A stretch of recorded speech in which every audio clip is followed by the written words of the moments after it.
Bonjour à tous. Alors, je vous propose une nouvelle série de vidéos consacrée à la chimie. Donc, il va y avoir une première série sur l'oxydoréduction qu'on entame avec cette vidéo. Puis, il y en aura une seconde sur les réactions acide-base. On continuera sur la précipitation pour arriver au diagramme de pH en début de semaine. Tout ça servira finalement à aborder sereinement l'électrochimie.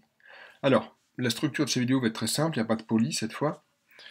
J'ai juste mis ici l'extrait du programme officiel de MPSI qui traite de l'oxydoréduction. Et puis, dans chacune de ces vidéos, on va traiter une petite partie de ce programme. Alors, on commence simple. On nous demande de connaître la notion de nombre d'oxydation. Alors, il y a des définitions complètes sur le nombre d'oxydation. Ici, on va faire simple, on va voir simplement les règles permettant de définir le nombre d'oxydation d'une espèce. Il y a assez peu de règles. La première règle, c'est que la somme des nombres d'oxydation des différents éléments doit être égale à la charge de l'espèce. Alors, on prend un exemple tout simple. Ça va être par exemple un ion, Cl-. J'ai qu'une espèce, donc le nombre d'oxydation de Cl dans cette espèce est égal à la charge de mon espèce, c'est-à-dire -1. Donc directement, nombre d'oxydation de Cl égale -1. Voilà la première règle. Mais alors ça se complique dès lors que j'ai plusieurs éléments dans une espèce. Donc il y a deux autres règles très simples à retenir. C'est que le nombre d'oxydation de H, puisqu'en fait H est assez faiblement électronégatif, c'est très souvent plus 1. Je dis très souvent parce que c'est pas toujours vrai. Il y a une exception notable, c'est dans H2. Parce que dans H2, comme j'ai deux atomes d'hydrogène, il n'y en a pas un qui est plus électronégatif que l'autre. Donc dans ce cas-là, la somme des deux vaut 0, et comme les deux ont le même nombre d'oxydation, ça fait NO2H égale 0. Mais dans la plupart des autres cas, vous pouvez considérer que NO2H vaut plus 1. Et enfin, l'autre élément dont vous devez connaître le nombre d'oxydation, c'est l'oxygène. L'oxygène, c'est très électronégatif. Il n'y a que le fluor qui soit plus électronégatif que l'oxygène. Donc, encore une fois, la plupart du temps, le nombre d'oxydation de l'oxygène, ça va être -2. Il y a aussi des exceptions. Dans O2, pour la même raison que dans H2, il n'y en a pas un des deux qui est plus électronégatif. Donc, le nombre d'oxydation de l'oxygène, c'est 0. Et dans des espèces où j'ai une liaison OO. Mais après, chaque O est lié à autre chose, donc, par exemple dans le peroxyde d'hydrogène, qu'on verra tout à l'heure. Dans ce cas-là, le nombre d'oxydation de O, ça va être simplement -1. Mais je le répète, dans tous les autres cas, le nombre d'oxydation de O, ce sera -2. Ok, voilà pour les règles. Alors, dans les capacités exigibles, on vous dit prévoir les nombres d'oxydation extrêmes d'un élément à partir de sa position dans le tableau périodique. Alors, qu'est-ce que ça veut dire, ça? On va comprendre ça sur un exemple. On va prendre le fer. Le fer, Z égale 26. On écrit sa structure électronique. 1s2, 2s2, 2p6, je suis à 10, 3s2,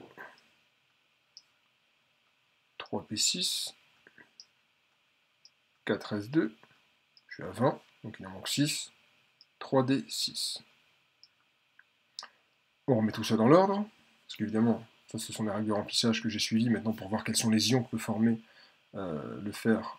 Je vais remettre dans l'ordre, donc 1s2, 2s2, 2p6, 3s2, 3p6, 3d6 et 4s2.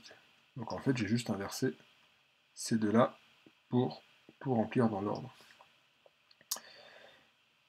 Alors, on nous demande de prévoir le nombre d'oxydation extrême d'un élément à partir de sa position, donc en fait à partir de sa structure électronique. Que peut faire spontanément le fer? Il peut perdre ces deux électrons qui sont sur la sous-couche 4s. Donc s'il les perd, il passe à un nombre d'oxydation de +2. Il va former Fe2+.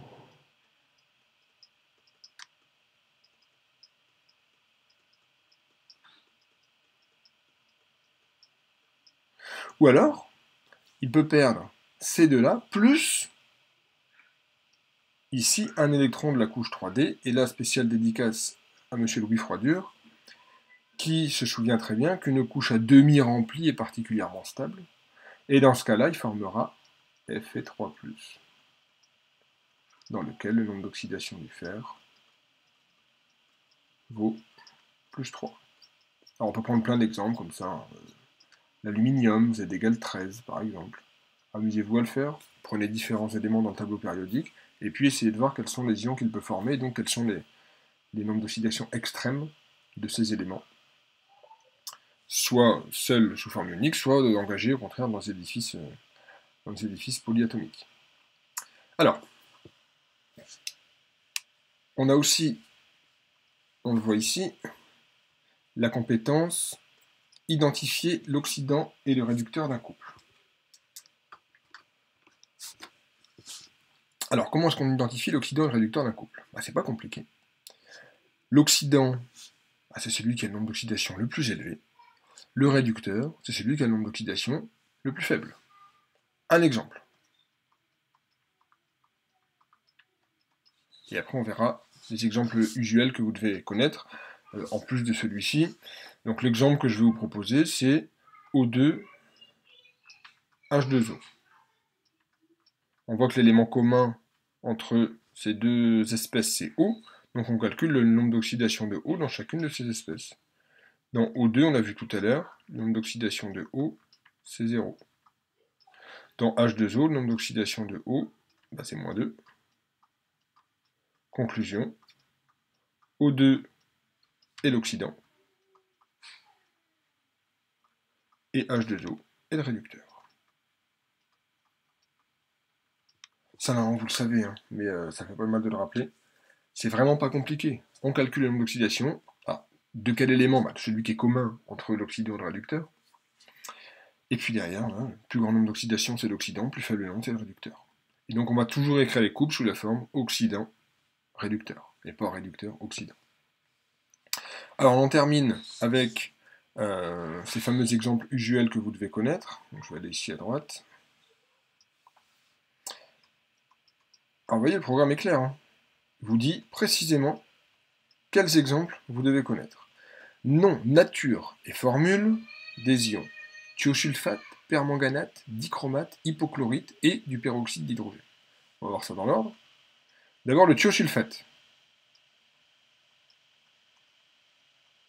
Alors l'ion thiosulfate, c'est l'ion S2O3 2-. Et en fait, vous pouvez le montrer en calculant le nombre d'oxydation de S dans chacune des deux espèces. Alors quand je dis deux espèces, l'autre espèce du couple considéré, c'est S4O6 de moins. Et donc faites le calcul du nombre d'oxydation, et vous verrez que S2O3 de moins est le réducteur de ce couple. S'il y a besoin du couple, on vous fournira S4O6 de moins. Si par contre, à un moment, il y a besoin de l'ion thiosulfate simplement, sans avoir à se préoccuper de l'oxydant associé, vous devez savoir quelle est la formule de l'ion thiosulfate. Alors, le permanganate. L'ion permanganate, c'est un grand classique, plus encore que le thiosulfate. MnO4-. Alors lui, par contre, c'est un oxydant fort. On le verra quand on parlera de potentiel standard. Ce couple, vous devez le connaître. MnO4-, Mn2+. Si je ne dis pas de bêtises, dans le sujet Minepont 2018 que vous aviez au concours blanc, on ne vous donnait pas ce couple.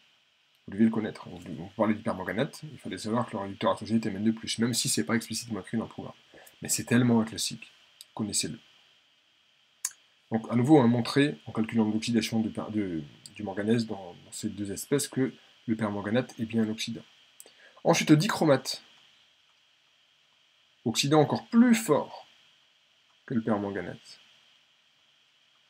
Le dichromate, c'est Cr2O7 de moins.